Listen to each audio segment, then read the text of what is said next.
Disappointing loss for the Michigan State Spartans. They fall to Ohio State 68-60 here at Value City Arena in Columbus, Ohio. Adrian Payne finished the game with 12 points and 15 rebounds, but the Spartans couldn't overcome a second half run and ended up losing to the Buckeyes here in Columbus. I'm here with my photographer Julia Nagy in place of Josh Mansour, who is out sick today. Julia, if you could just walk through the game and just talk about what you saw and what you could take away from this game. Yeah, definitely a heartbreaking loss. Really feeling the frustration, at least kind of shooting down at the court, kind of overhearing Tom Izzo kind of asking Derek Nix, like, why, what's going on? And at least kind of with Brandon Dawson, at one point during the game, he came over really frustrated, kicked the water bottle and kind of just sat with his head in his hands, and just, I guess they couldn't keep the momentum going and kind of feeling that frustration there. Okay, what we're going through now is what I told you every team in this league has gone through.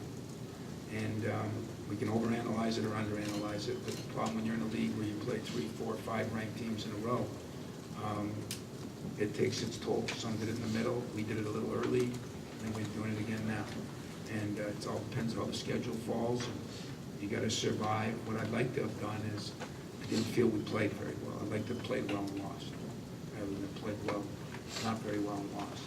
But I think Ohio State deserves some credit too, even though I thought the first half, as I told that after, they were kind of struggling a little bit too.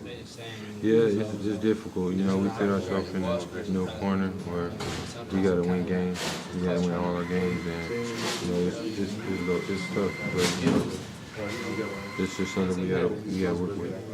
Yeah, the Spartans now have dropped back-to-back games for the first time this season. It's a disappointing one to Indiana earlier in the week, and then to Ohio State now. They've got Michigan coming up in a week. They've got a week to kind of prepare, kind of regroup.